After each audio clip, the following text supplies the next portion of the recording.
Inspector General of Police orders investigation into police culpability in deaths and arrest of demonstrators during End Bad Governance protest in August. Nigeria's presidency says claims that the tax reform bill will scrap key agencies are false. 11th Nigeria-South Africa bi-national meeting opens in Cape Town, South Africa. And Angola sues for peace in Eastern DRC as it hosts talks between DR Congo and Rwanda.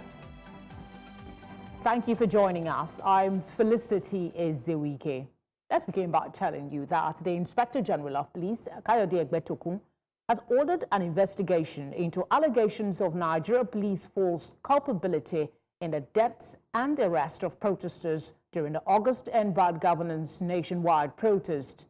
Amnesty had, in a briefing published a few days ago, accused the police of using excessive force against protesters during the nationwide demonstrations between August 1 and 10, killing at least 24 people in the states of Borno, Kaduna, Kano, Katsina, Jigawa, and Niger. In a briefing titled Bloody August, Nigerian government's violent crackdown on End Bad Governance protest, Amnesty said those killed included 20 young people, an older person, and 2 children. Responding in a press release by its public relations officer, the police in Abuja on Monday said the allegations appeared falsified and confusing, adding that Egbetokun had ordered an investigation into the matter.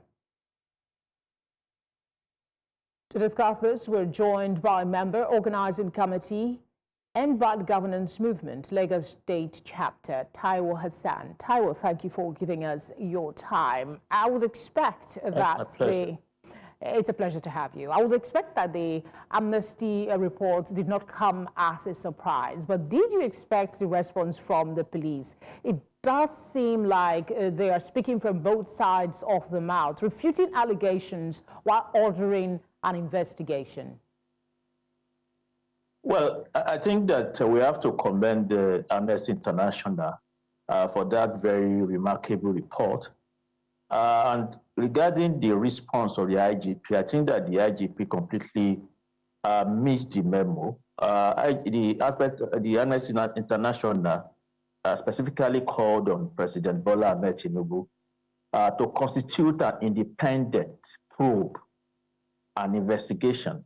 So from that point of view, the IGP is not expected to be the one doing the investigation, because in the real sense of the word, if you look at the report very well, you will see that it's the entirety of the police force in Nigeria that is being called out for their use of excessive force during the protest. What that means, therefore, is that even the IGP himself would have to be in dock where if a proper investigation is to be carried out. So for us in the movement, we think that the IGP ordering the probe is simply an attempt to try and cover up what has happened.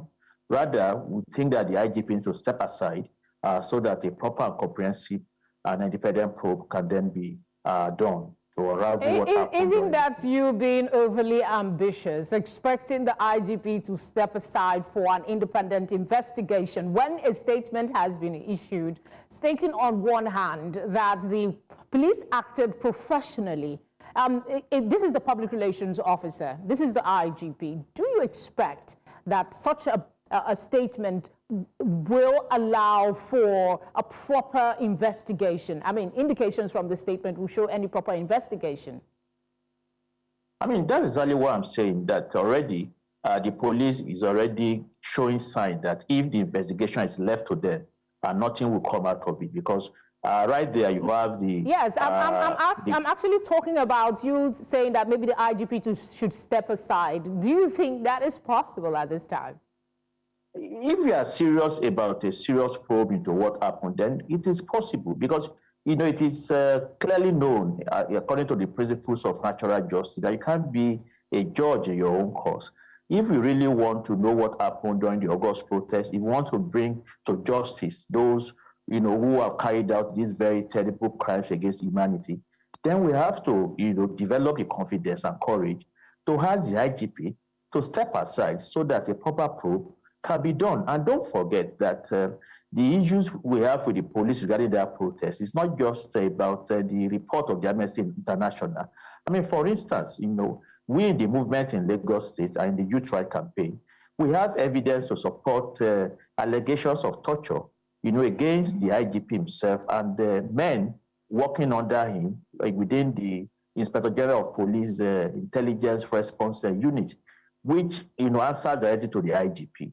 The national coordinator of the Youth Right campaign, Adaramoye Michael, spent 2 months at the IRT, and for that period, he was subjected to all kinds of torture, sleep deprivation. So what that means, therefore, is that if we have a proper probe, most likely the IGP himself would have to answer to questions as to the conduct of his men, including men who take orders directly from him.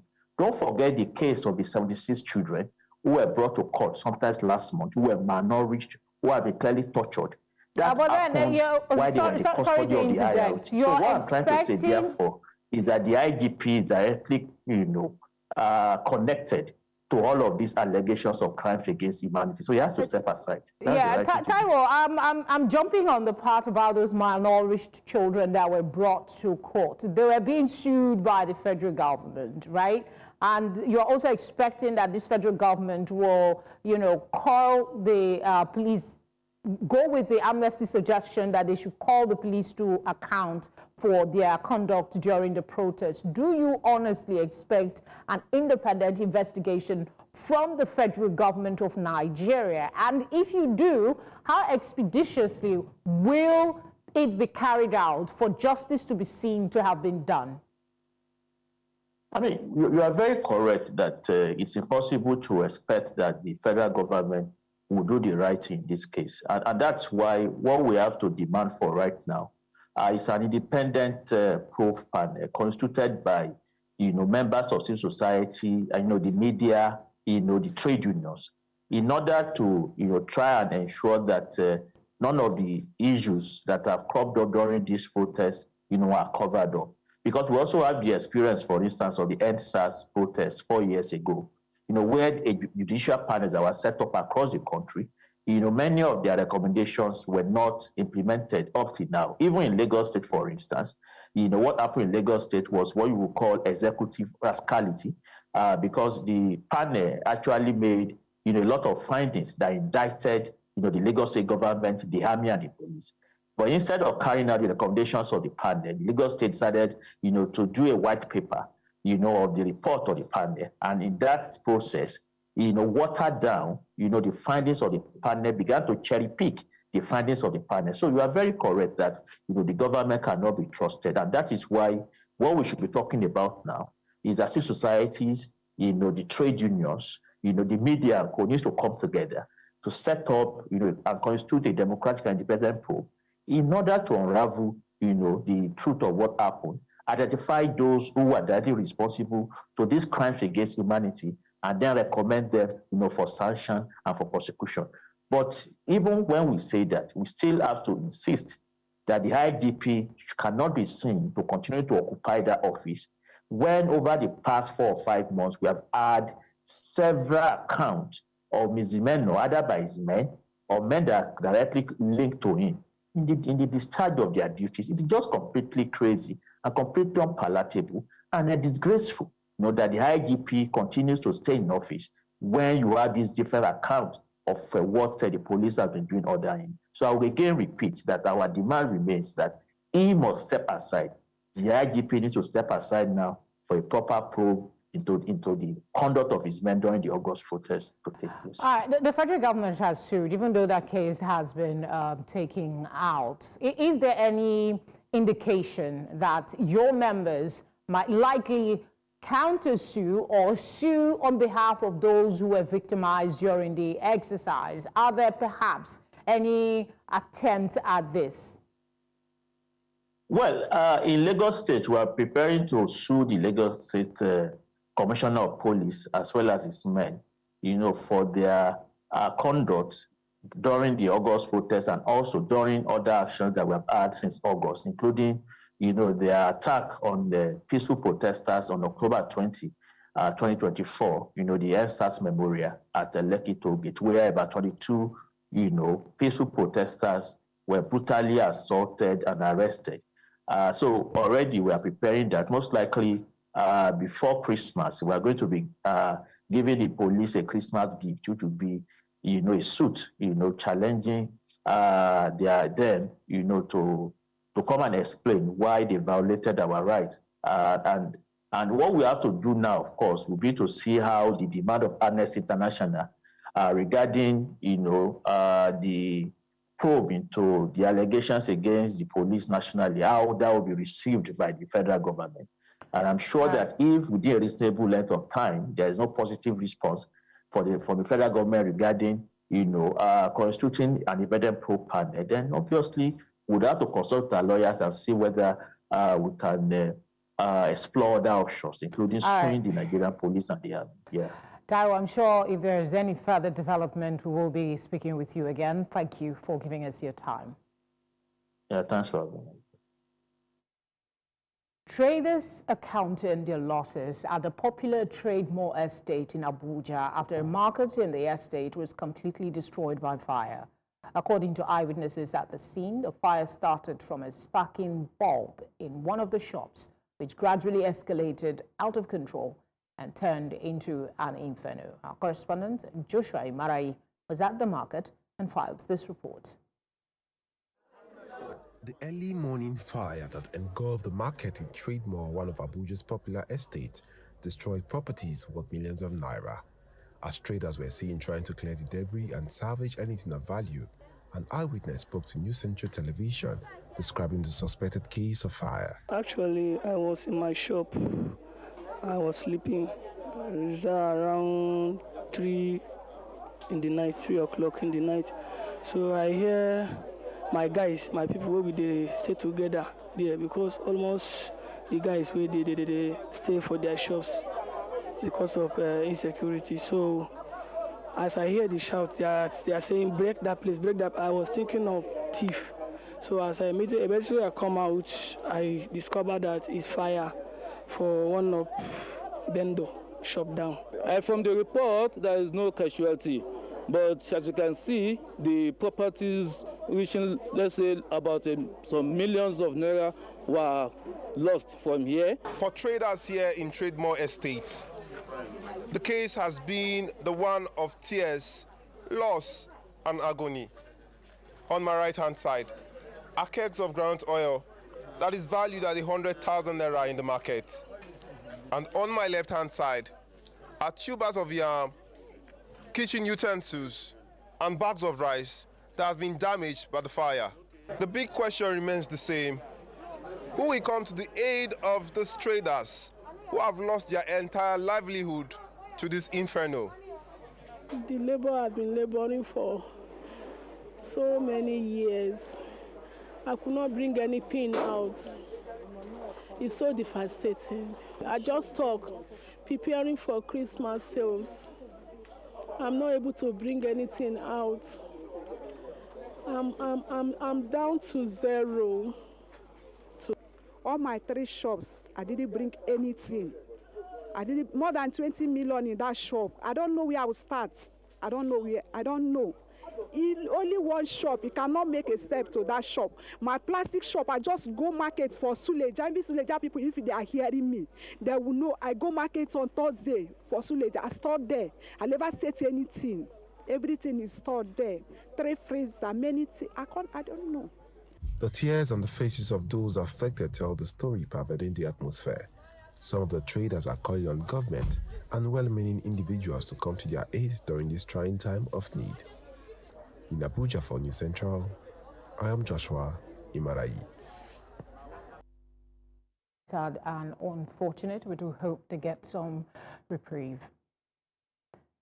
The presidency has refuted widespread claims suggesting that the proposed tax reform bills before the National Assembly recommends the dissolution of the key federal agencies. Recent debates surrounding the tax reform bills proposed by President Bola Tinubu's administration have generated significant misinformation, with some critics presenting misleading claims. One prominent allegation is that the bills aim to dissolve key government agencies like the National Agency for Science and Engineering Infrastructure, the Tertiary Education Trust Fund, and National Information Technology Development Agency. However, in a statement issued on Monday by Special Advisor to the President on Information and Strategy, Bayo Anonuga, the presidency emphasized that no provision in the bills seeks to abolish these institutions or disproportionately disadvantage any region of the country. Less than 24 hours into the ongoing strike embarked upon by workers in some states over the non-implementation of the new national minimum wage, Ebonyi State Governor Francis Nwaifuru has threatened to replace any worker who fails to return to work. On Sunday, the chairman of the Nigerian Labour Congress in Ebonyi State, Professor Ogugwo Egu, expressed displeasure over the perceived lackadaisical attitude of the governor towards the plight of workers. Nwaifuru on Monday warned that salaries would be withheld and striking workers will be replaced if they failed to report to work within the next 72 hours. The governor criticized the ongoing strike and the leadership of the NLC in the state, maintaining that he had fulfilled his obligations to the workers. Coming up, 11th Nigeria-South African bi-national meeting opens in Cape Town, South Africa. We have details after the break. Do join us again.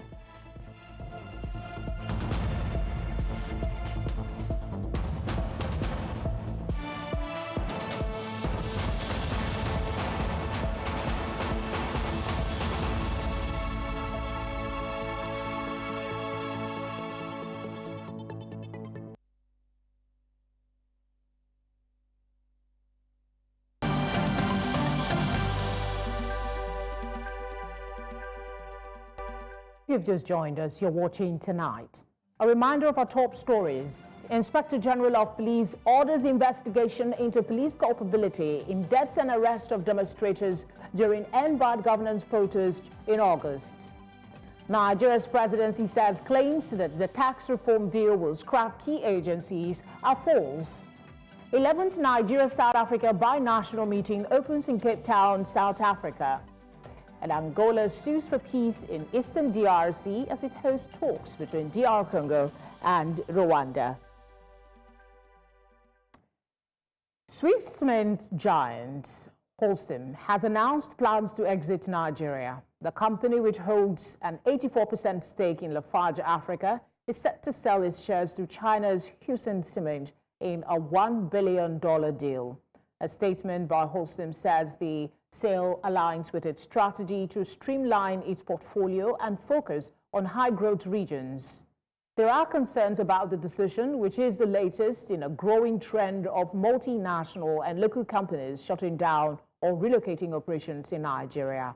Rising operational costs, currency volatility, and other economic challenges have made the business environment increasingly difficult.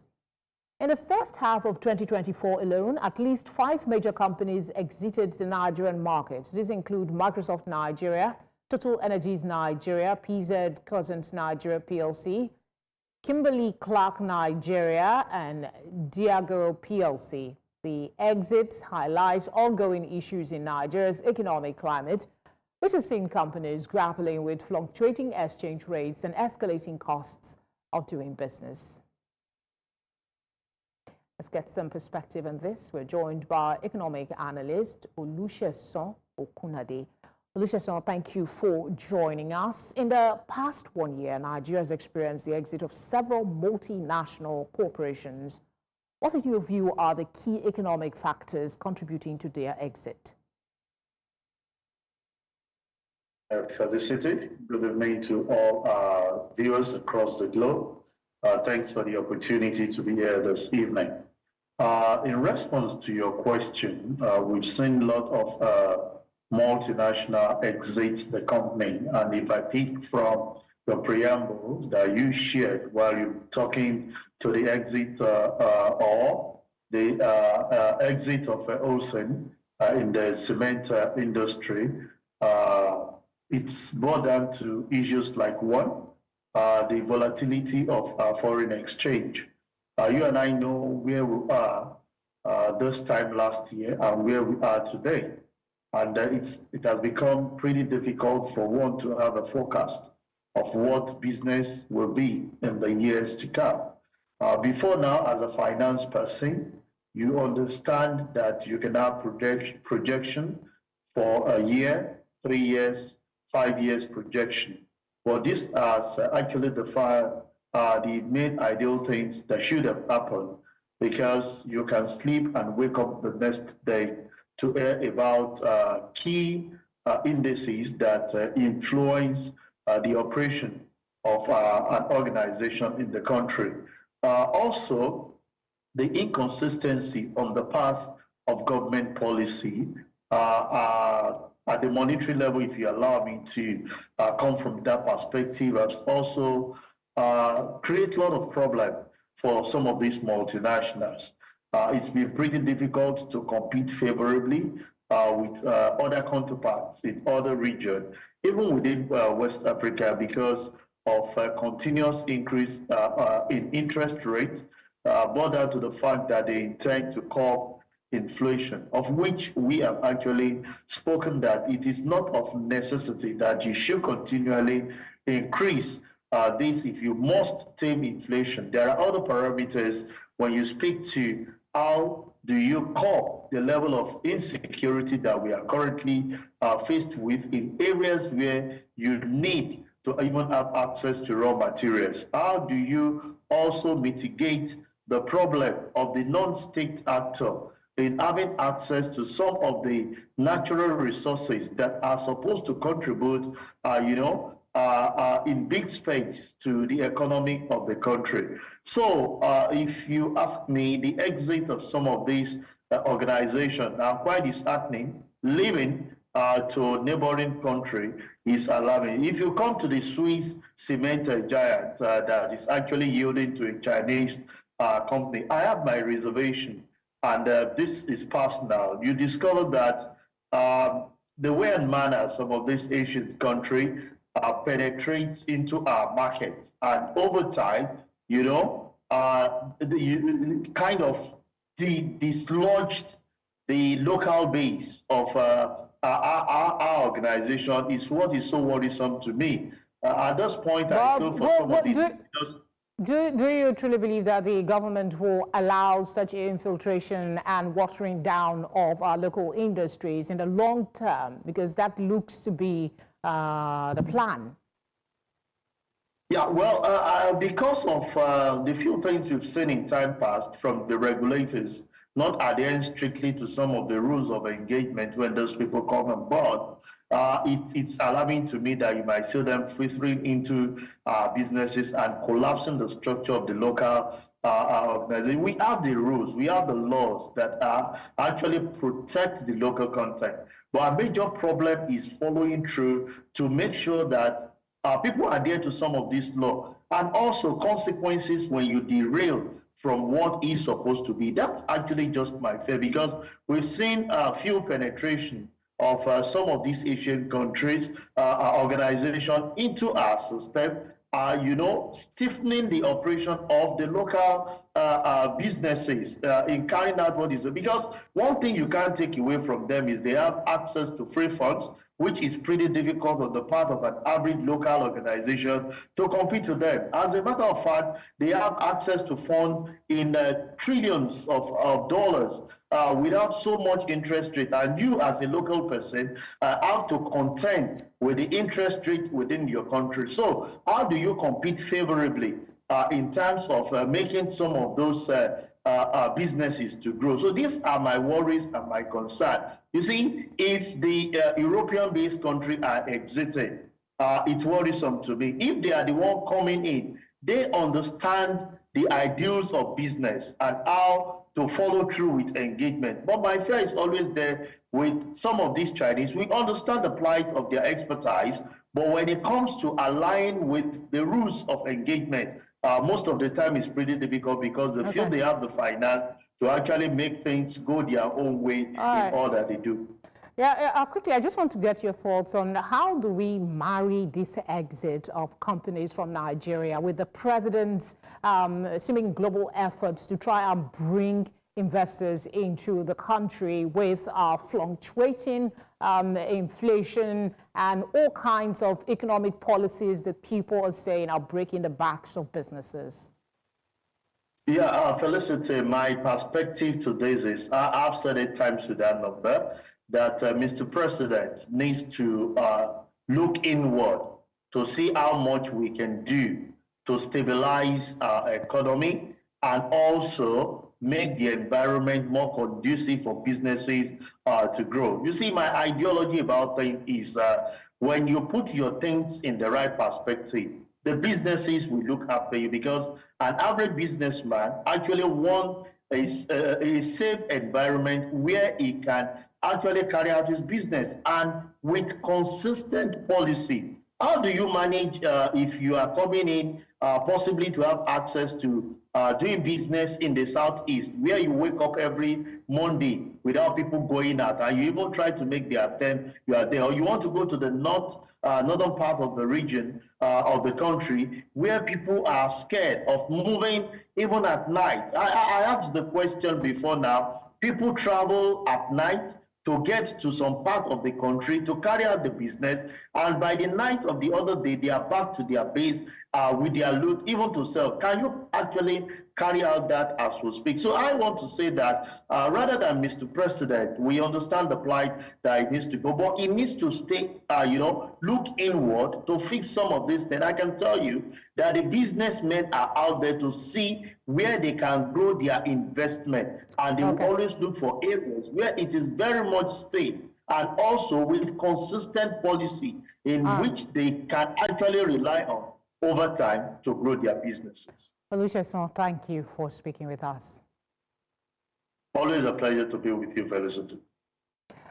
We're on a short break now, and when we come back, we'll be telling you about bilateral relations between Nigeria and South Africa. There is an ongoing meeting in Cape Town. Do stay with us.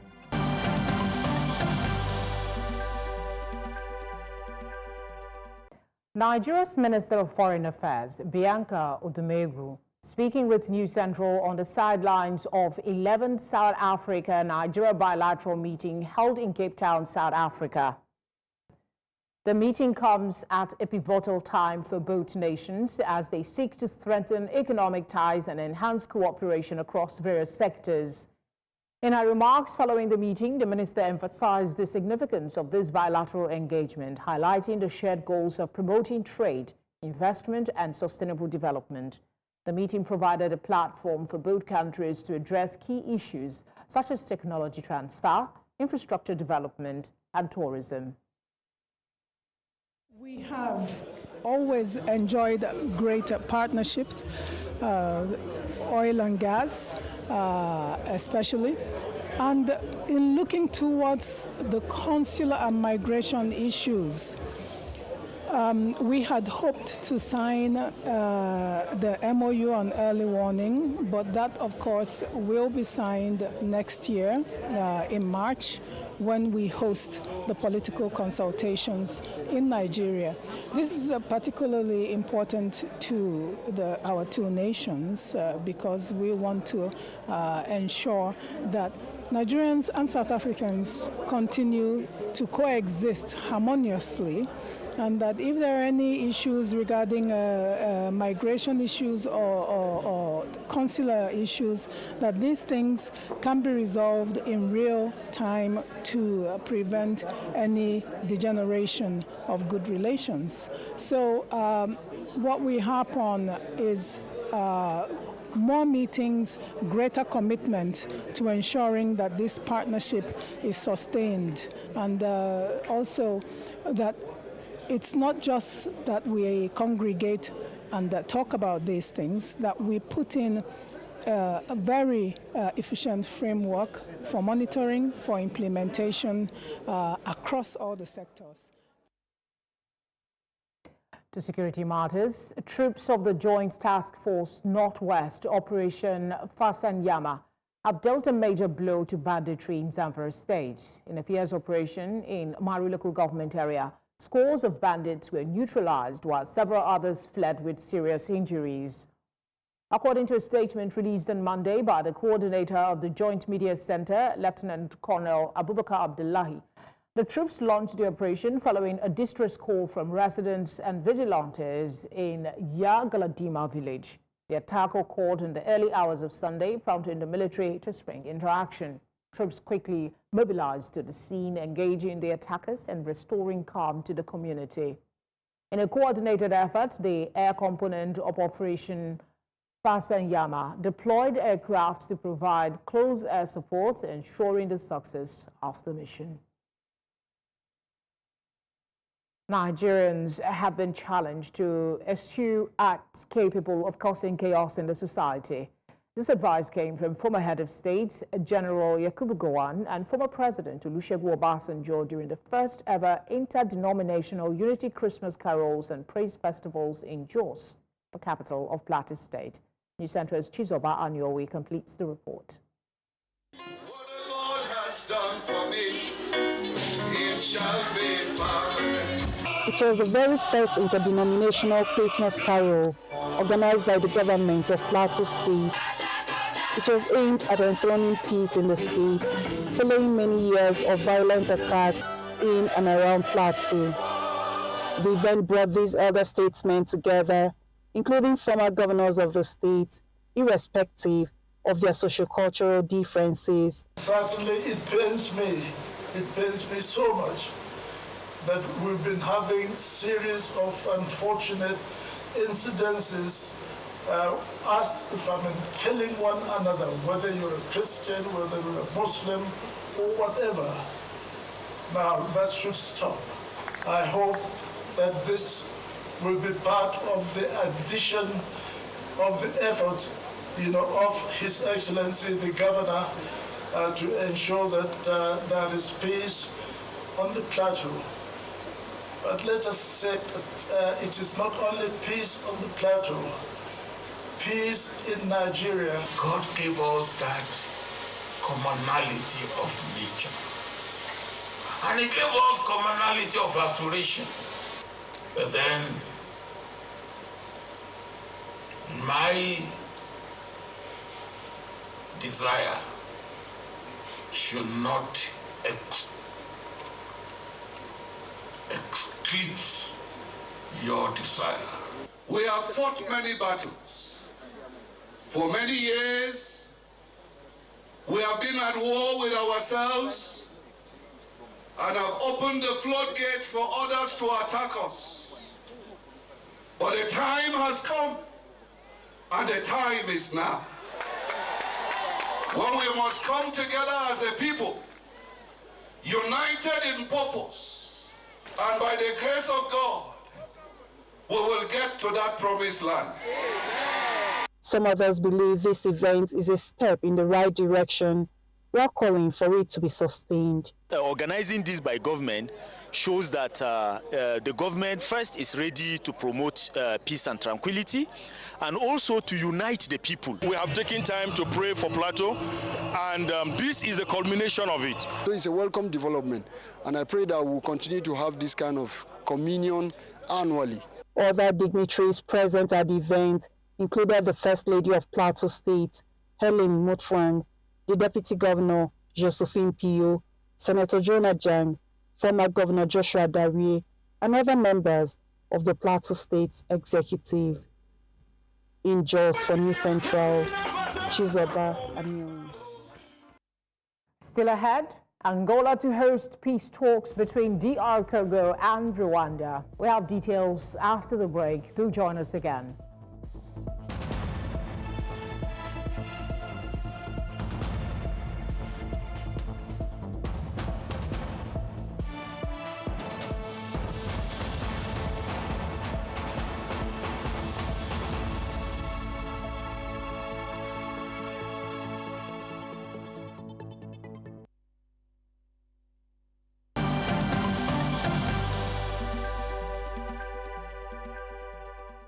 Ceasefire broker Angola will host a summit on December 15 to advance peace talks between the Democratic Republic of Congo and Rwanda over the DRC's troubled east. Since 2021, the Kigali-backed and largely ethnic Tutsi M23 rebel militia has seized swathes of the eastern DRC, displacing thousands and triggering a humanitarian crisis. Angola, in early August, mediated a fragile truce that stabilized the situation at the front line. But since the end of October, the M23 has been on the march again and continued to carry out localized offensives. Despite violations of the ceasefire, the DRC and Rwanda are maintaining diplomatic dialogue through Angola's mediation.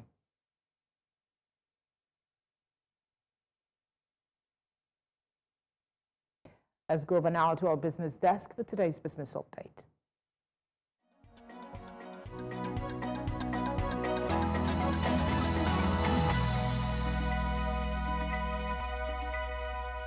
Business news in association with Money Master PSB, the easy way to master your money.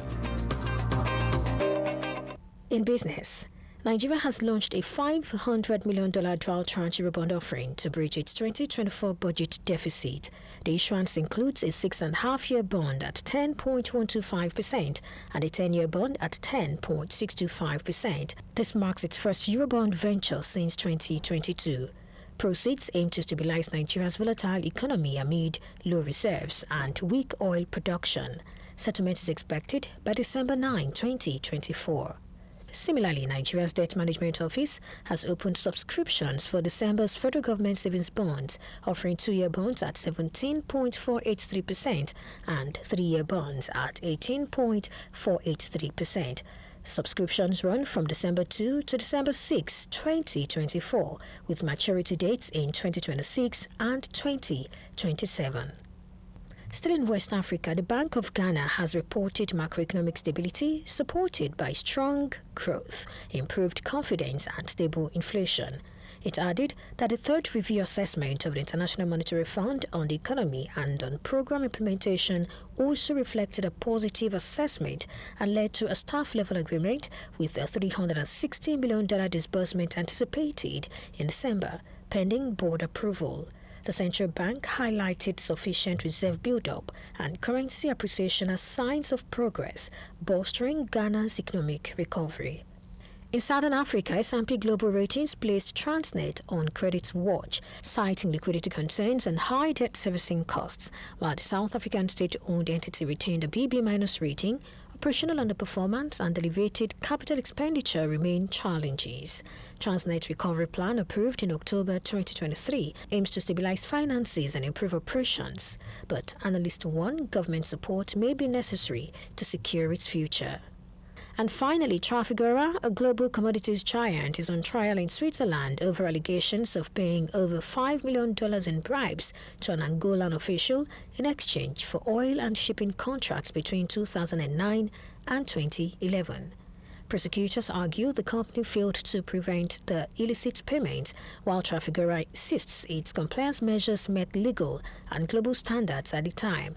Former COO Mike Wainwright, who denies the allegations, is among the defendants, alongside 2 others accused of facilitating the payments.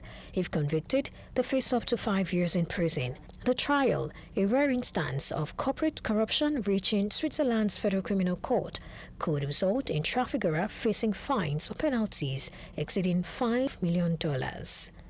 And that's our offering on business news at this time. Thank you for watching. I am Perpetua Fasami Peter. The news continues shortly.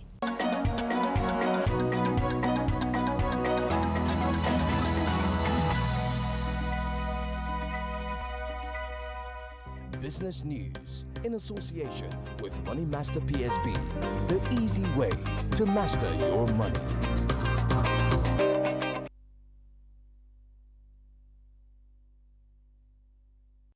Up next is sports news.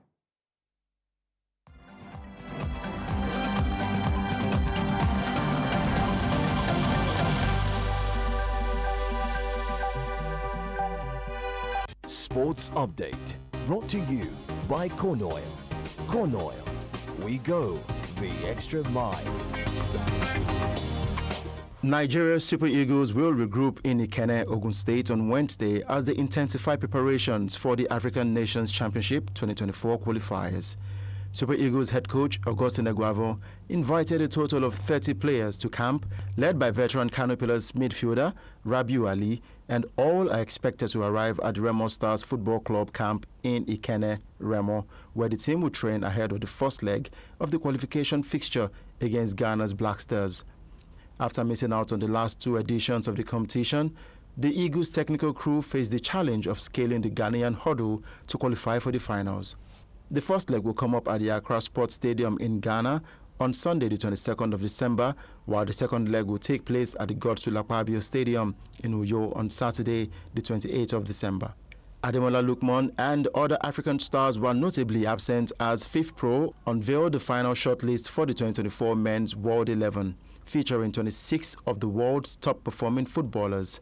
The prestigious honor, which is voted on exclusively by professional players, saw over 21,000 men's footballers from 70 countries cast their votes for the standout performers between 21st of August 2023 and 14th of July 2024.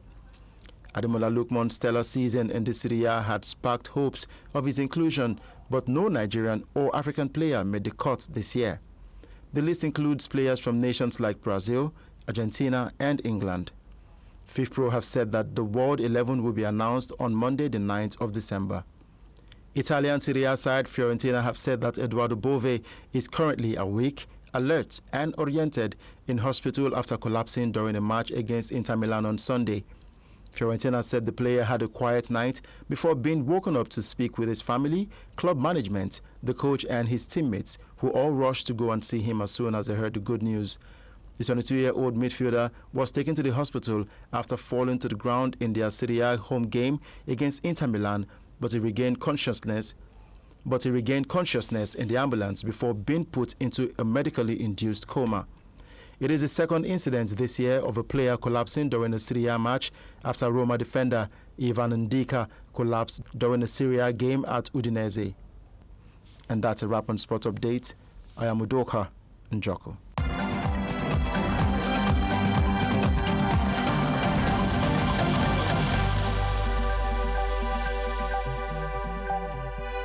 Sports Update, brought to you by Corn Oil. Corn Oil, we go the extra mile. Let's now bring you the latest entertainment stories.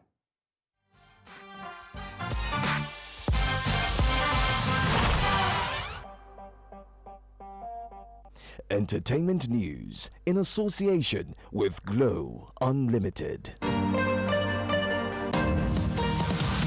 And now in entertainment tonight. Dancehall and reggae artist Livingstone Essa Matekla, widely known as Stonebwoy, has cemented his place as a global music icon by winning the prestigious Artist of the Year title at the 2024 Ghana Music Awards UK. He also claimed the Dancehall Reggae Artist of the Year award, further affirming his dominance in the genre. The glittering event took place on Saturday, November the 30th at the Meridian Grand in London and brought together notable personalities from Ghana's music scene, including King Ayisoba, Joseph Matthew, Fuse ODG, Akuswa, Agopong, Mr. Drew, and Episode. The night was a celebration of excellence, with Akosu Agopong receiving the Lifetime Achievement Award for her legendary contribution to music, and Special Honorary Award going to Ofori Amponsa and Mark Darlington. Originally slated for October the 29th, the event was rescheduled to November 30th due to unforeseen circumstances, but the change did not diminish the excitement and grandeur of the occasion. Other winners of the night included Joseph Matthew, King Promised, Mr. Drew, and Sarkordier, showcasing the diverse talent thriving in Ghana's music industry. Now on the international scene, renowned actress Sophie Okonedo is set to be honored with the prestigious Richard Harris Award at the 2024 British Independent Films Awards, BIFAs, on Sunday, the 8th of December.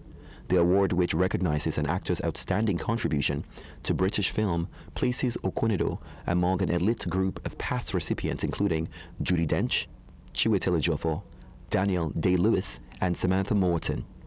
The British actress, who's born to a Nigerian father, has had an illustrious career spanning stage, film, and television.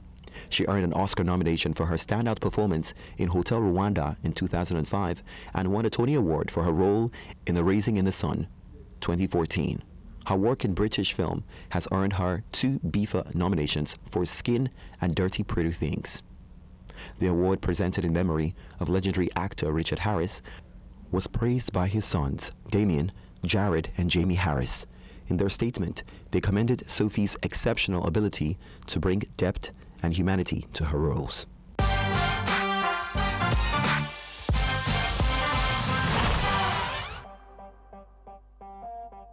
Entertainment news in association with Glow Unlimited. And that's all we have for you tonight. But before we go, let's take another look at some of the major headlines. Inspector General of Police has ordered the investigation into police culpability in deaths and arrest of demonstrators during End Bad Governance protest in August. Nigeria's presidency has said claims that the tax reform bill will scrap key agencies are false.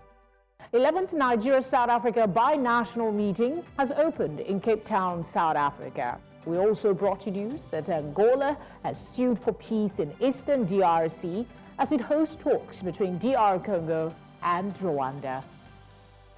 You can catch up on all the latest news by watching News Central live on DSTV channel 422, Star Times channel 274, Avo TV, and on YouTube. Thank you for watching. Have a good night.